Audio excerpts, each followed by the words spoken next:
अस्सलाम वालेकुम, मैं हूँ बुशरा, आप देख रहे हैं बुशरास कोचिंग। तो जैसे कि हमने पिछली वीडियो में एग्जांपल नंबर 2 यानी angles between two vectors find कर लिया था बहुत ही ज़्यादा डिटेल से and process step by step मैंने समझाया था, साथ में स्टेप्स भी लिखवाए थे कि किस तरह इसको प्रोसीड करेंगे। अब चलते हैं एग्जाम्पल नंबर 3 की तरफ। तो आप मुझे बताइएगा कि ये चैप्टर आपको किस तरह लगता है और किस तरह मैं समझाती हूँ और आपको अच्छा समझ आता है या नहीं आता, तो मुझे सारी डिटेल्स एक कमेंट सेक्शन में ज़रूर बताइएगा। तो इसी के साथ हम चलते हैं finding N angles of a triangle. तो हमने उधर angle between two vectors find किया था, यहाँ पर ट्राइंगल का वेक्टर फाइंड करेंगे। तो चलिए चलते हैं, देखते हैं यहाँ पर हमारे पास क्या चीज़ गिवन है। यहाँ पर हमारे पास 3 वेक्टर्स गिवन होंगे A, B एंड C। तो चलिए सॉल्व करते हैं इसको, अपने बोर्ड की तरफ चलते हैं। और अगर कोई चैनल पर न्यू है तो जल्दी से सब्सक्राइब कर दें, क्योंकि यहाँ पर हम लोग मैथ का बहुत अच्छा कॉन्टेंट पढ़ते हैं।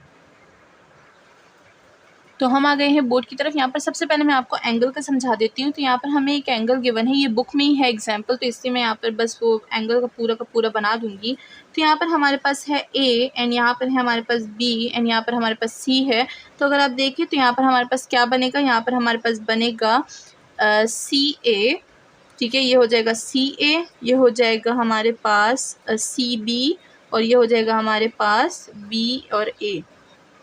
B और A है CB, यहाँ बस यही है। ठीक है, तो ये हमारे पास CA है, ये हमारे पास CB है। तो चलिए यहाँ पर हमारे पास कौन कौन से वेक्टर्स को फाइंड करना है, CA और CB को। ठीक है, तो चलिए चलते हैं अपने एग्जाम्पल की तरफ, इसको रब कर देते हैं।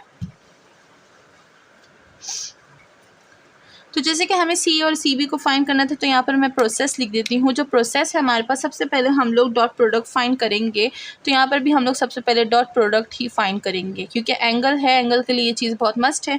उसके बाद हम लोग जो मैग्नीट्यूड है वो फाइंड करेंगे डिफरेंट वेक्टर्स का। जैसे कि हमारे पास यहाँ पर CB है और CA है, तो यहाँ पर हम लोग डॉट प्रोडक्ट ऑफ CA, यहाँ पर मैं लिख देती हूँ CA और CB का फाइंड करेंगे, CB का। ठीक है, CA का और CB का फाइंड करेंगे। उसके बाद मैग्नीट्यूड भी CA का और CB का फाइंड करेंगे। ठीक है, और फिर लास्ट बट नॉट लीस्ट हमारा जो फॉर्मूला है थीटा का, जो कि है कॉस इनवर्स। और फिर हमारे पास, अच्छा वहाँ पर हम लोग क्या करते थे, U और V लिखते थे। तो यहाँ पर हमारे पास क्या हो जाएगा, CA हो जाएगा एंड CB हो जाएगा, तो ये हो जाएगा CB। ठीक है, एंड डिवाइड करेंगे इसके मैग्नीट्यूड से, तो CA का मैग्नीट्यूड एंड CB का मैग्नीट्यूड। तो ये हमारे पास प्रोसेस आ गया है। अब हम लोग इसी प्रोसेस पे अमल करते हुए अपनी जो एग्जाम्पल है वो सॉल्व करेंगे। तो चलिए चलते हैं एग्जाम्पल की तरफ। तो यहाँ पर हम लोग सबसे पहले क्या फाइंड करेंगे, CA। तो यहाँ पर हम लोग आ जाते हैं C और A की तरफ। तो CA हमारे पास है 0 और 0 और C हमारे पास क्या है, वो है हमारे पास 5 और 2। ठीक है, तो ये हो गया है A और ये हो गया है C। तो हमें पता है कि हम लोग इस तरह इसको फाइंड करेंगे। सबसे पहले इसका एक वेक्टर फाइंड करेंगे, तो वो हमारे पास क्या हो जाएगा, 5 माइनस 0। तो नहीं, CA फाइंड करेंगे तो C पहले लिखेंगे एंड A बाद में लिखेंगे। ठीक है, तो इस चीज़ में गड़बड़ी ना कीजिएगा। तो C है हमारे पास 5 एंड 2, ये हो जाएगा C एंड A हमारे पास क्या है, 0 एंड 0। तो C माइनस A, तो ये हो जाएगा 0 माइनस A, तो ये हो जाएगा 0 माइनस 5 एंड प्लस हो जाएगा, फिर ये हो जाएगा हमारे पास 0। अच्छा, ये यहाँ पर नहीं होगा, ये हमारे पास कॉमा है क्योंकि इन दोनों का वेक्टर हम फाइंड कर रहे हैं। और 0 माइनस 2 हो जाएगा, तो इसके हमारे पास आंसर क्या आ जाएगा, -5 एंड -2।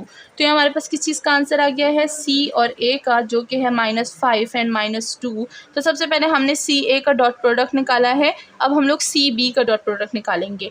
तो वो हमारे पास किस तरह से हो जाएगा, तो हम लोग सबसे पहले इसमें क्या लिखेंगे, C और फिर लिखेंगे B। तो C हमारे पास है 5 एंड 2 और B हमारे पास क्या है, B हमारे पास 3 और 5 है। तो यहाँ पर हम लोग लिख देंगे 3 माइनस 5। ठीक है, तो ये हो जाएगा 3 माइनस 5 एंड फिर हो जाएगा हमारे पास 5 माइनस 2 एंड इससे हमारे पास जो वैल्यू आ जाएगी दैट विल बी 3 और 5 से -2 आ जाएगी एंड इससे हमारे पास आ जाएगा 3। तो ये हमारे पास क्या हो गया, C और B आ गया। तो ये हो गया C और B। तो CA हो गया, CB हो गया। यहाँ पर मैं वैल्यू लिख देती हूँ, CA की वैल्यू क्या है, CA की वैल्यू है -5 और -2। CB की वैल्यू क्या है, वो है -2 एंड 3। अब जबकि हमारे पास 2 वेक्टर बन चुके हैं, तो 2 वेक्टर का अब डॉट प्रोडक्ट निकालेंगे। ठीक है, तो हम लोग इन सबको रब कर देते हैं। मैंने इन्फॉर्मेशन वैसे भी यहाँ पर लिख दी है। ठीक है,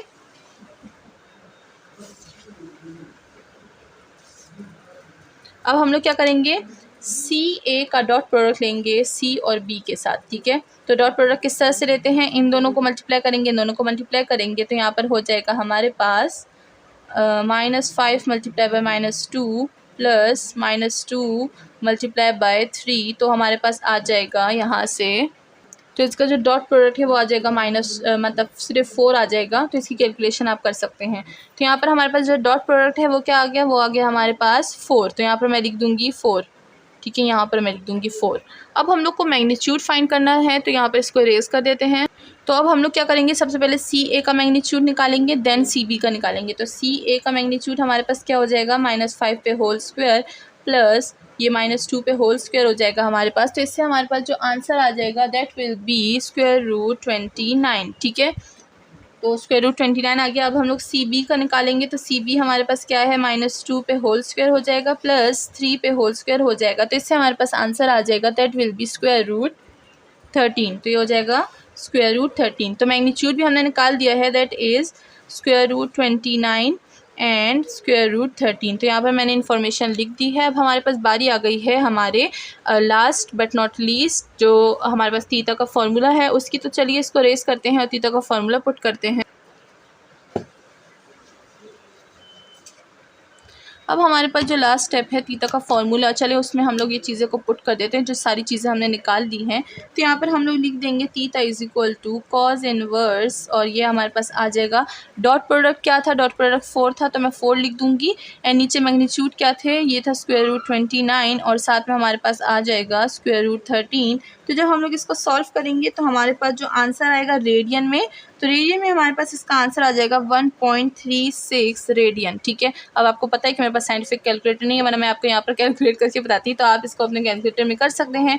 एंड इसी के साथ हमारी जो एग्जांपल है वो सॉल्व हो चुकी है। मिलते हैं नेक्स्ट वीडियो में विद मोर एग्जांपल्स। अपना ख्याल रखिएगा, चैनल को लाइक, सब्सक्राइब और शेयर करना ना भूलिएगा। Thank you so much.